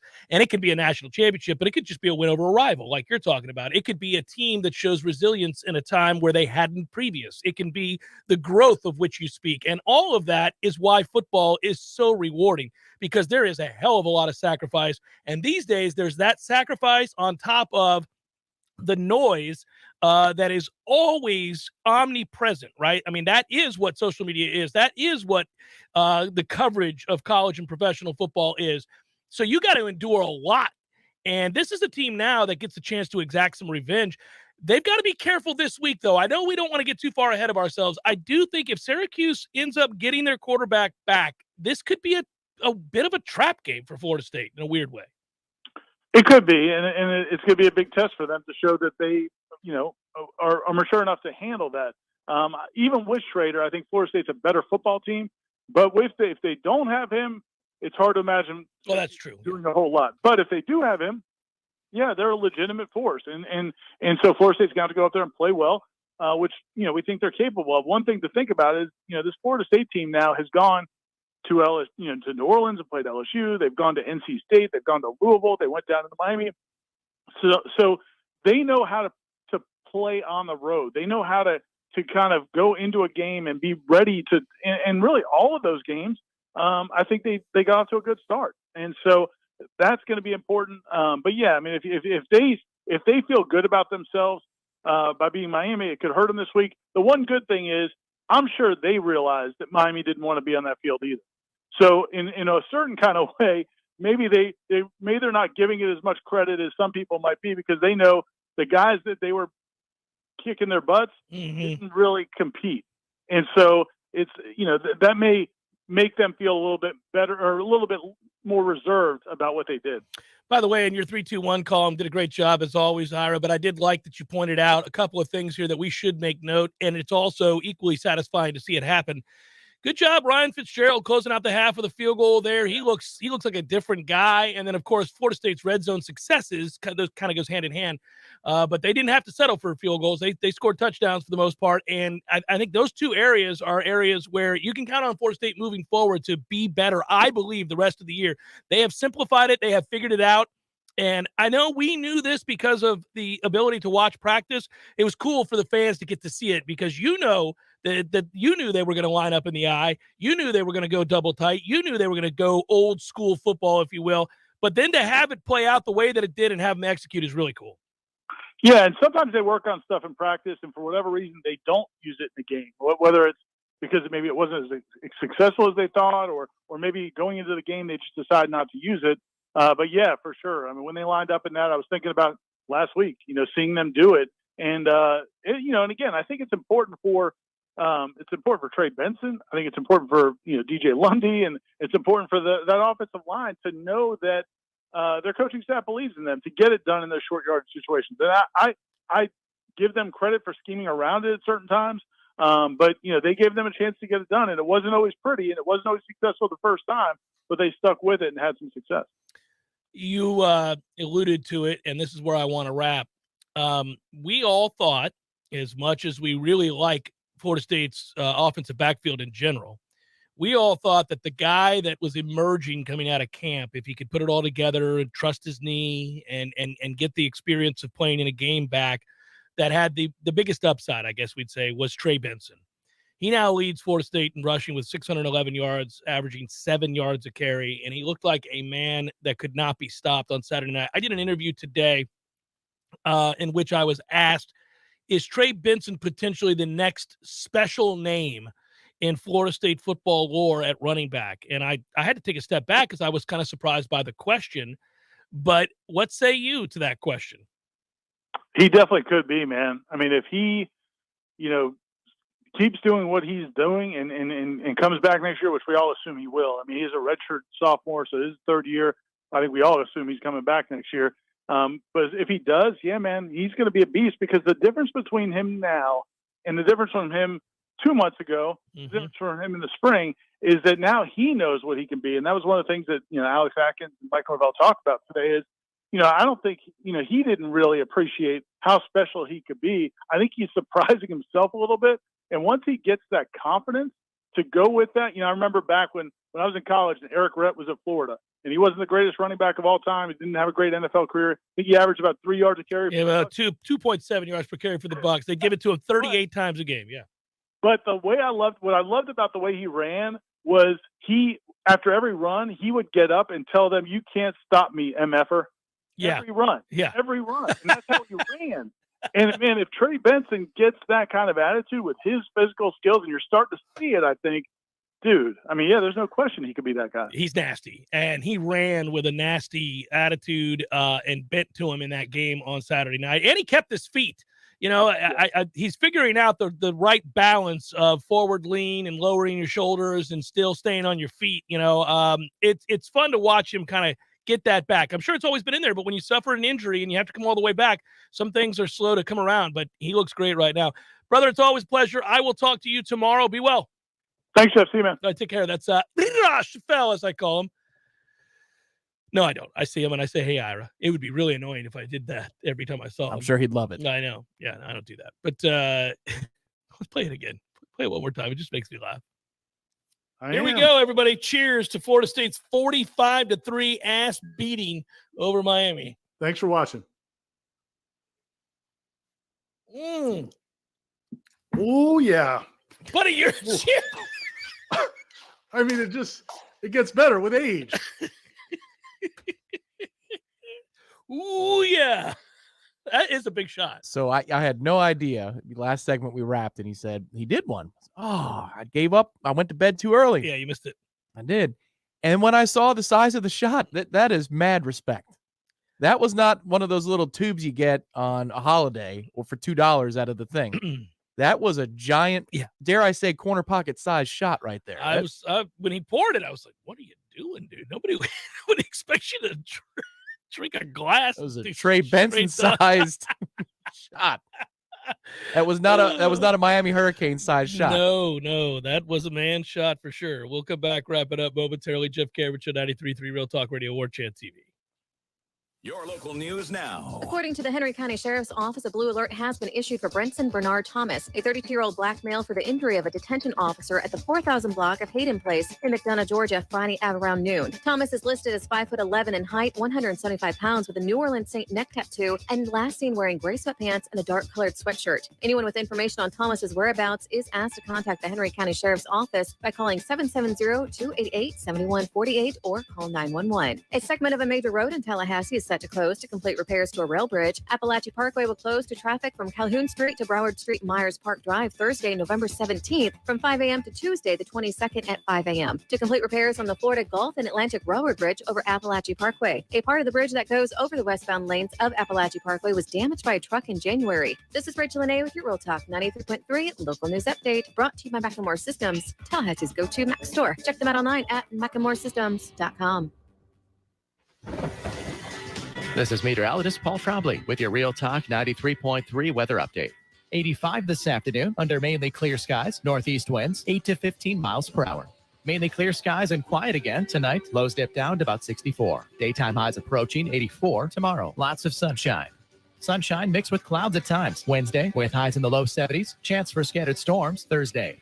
This report is brought to you by the Lawn Johns. For all your landscaping and lawn care needs, visit thelawnjohns.com. Right now, 88. The cooler temperatures are finally here. Thank goodness. Summer is now in our rearview mirror. With the cooler temperatures, we're going to need some place to warm up. Hearth and Patio can help you with that, whether it's a fireplace, a fire pit, or even warming up while you're grilling for your family. Hearth and Patio can help you with all of these.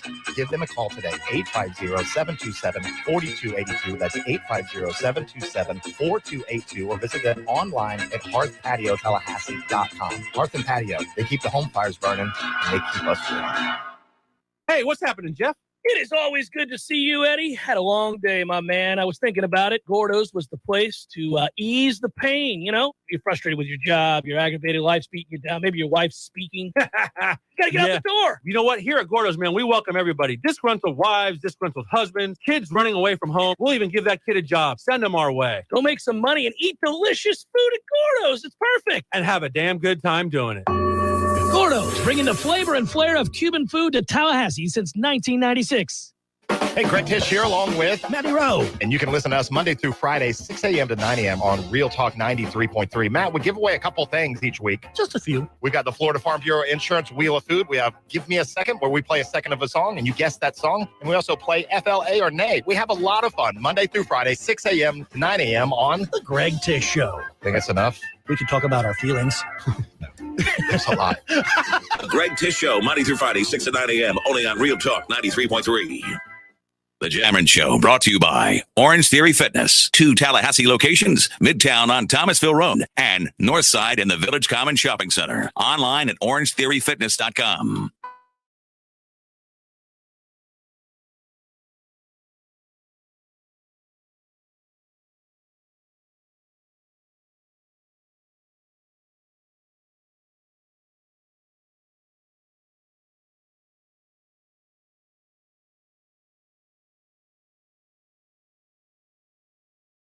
Friends at Tallulah. By the way, you can get the latest and greatest CBD and Delta 8 products on the market there at Tallulah. Natural pain management, stress relief, and better sleep are all at your fingertips there at Tallulah. That's true. You can tell them Jeff Cameron sent you, and I would. Oh, there he is. He's floating away. It's the touchdown otter. Look at him. What a cute otter. I love that his eyes are closed. He's like, I'm so happy. That was the Knoll fan base at halftime. Oh, rocking chair game if there ever was one. That was me, actually, as Fitzy was letting it go for the team total over 30.5 at halftime. That was me going, that's down the middle. The opportunity to get him out there and kick when they did could not have been any better. I was like, are you kidding? This sets up absolutely perfectly. Also, the execution of it, they did not call timeout to set up the kick. That was a live drill. They used it as a drill in case they don't have timeouts somewhere down the line. That is well executed. Did not need to stop the clock. Good job. The punt coverage unit, one of the recoveries or downings of the punt inside the 5-yard line, had 3 players across and waiting. Really good stuff. A week after I personally was calling for a change at special teams coordinator, they had a good night. Special teams was awesome. I thought that Obviously, Florida State was the far more physical team. I already mentioned that all afternoon. I just like hearing opposing coaches admit it. I mean, that is just an awesome coach. Physicality was a problem for us. There's a physicality to running counter. They did all night long. They did a better job than we did. Yes, quote, unquote, Mario Cristobal. He also said this, and I wondered about it as we watched it play out. Van Dyke was healthy. We wouldn't have played him unless he was cleared medically and felt good about playing. I don't think so, man. Yes, I'm sure. I don't think he's lying about being cleared medically. He wasn't healthy, obviously. That was interesting. His arm almost came out of its socket as he's throwing a football. You know, when they were showing that if you're replay, that kid, you shut it down. What are you playing for right now? What are you playing for? First time that they showed the replay from the end zone, I thought, because Verse was about 3 steps away, I said, is this going to be a 1990s hit on a quarterback? Is Verse going to end up landing on him? I mean, 2 ticks after he lets go of the football. Which I would have been okay with. Yeah, Mickey Andrews certainly would have been too. I'm just playing football out here. We got to test it. But it was nothing. Nothing in the way of contact. No, he didn't do anything, no. Yeah, Ryan, by the way, it was reminiscent of We Got Manhandled. And no, it was interesting to watch him. That pain that he had, is the wincing. You kind of looked at him and you thought, oh man. Do it again next year, and you will have a press conference like Chris Mack after getting beat again by his father, Leonard Hamilton, in which he says, people are asking, what the hell is going on? And, we're asking the same questions. We're asking the same questions. We're one away from that. Yeah. For those that missed the montage and forget how this works,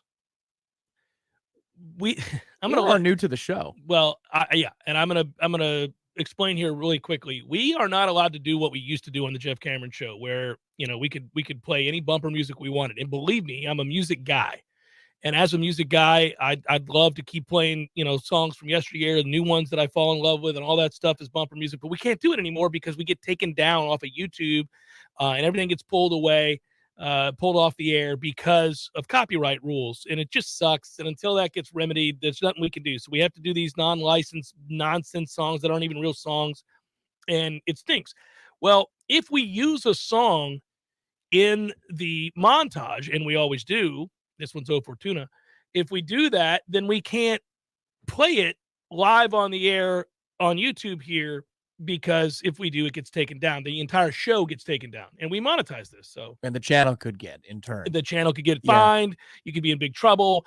I could screw it up for everybody. Fortuna is so close. It's 8 years away from the public domain. Oh, that would be so good. Well, in 8 years, if we're still after on the Bohica, the platinum Bohica, we'll play it then. Yeah.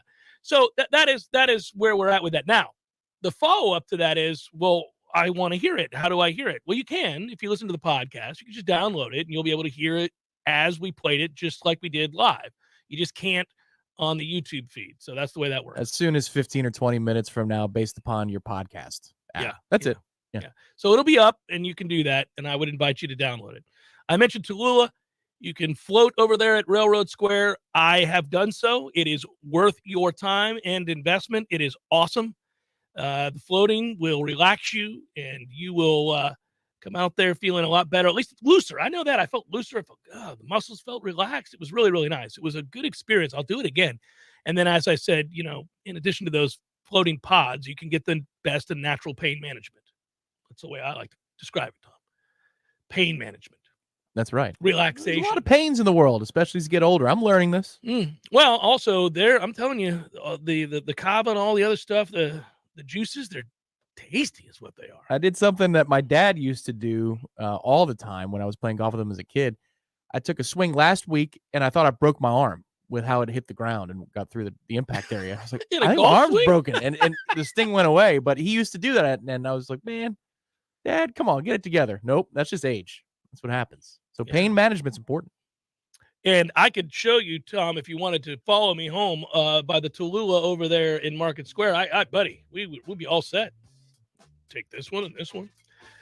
Good work out of you. Good work, Director Matthew. And thanks to each and everybody, one of you who listened and watched and all that good stuff. Go Noles. What a day. What a fun day. Talk to you tomorrow. Peace.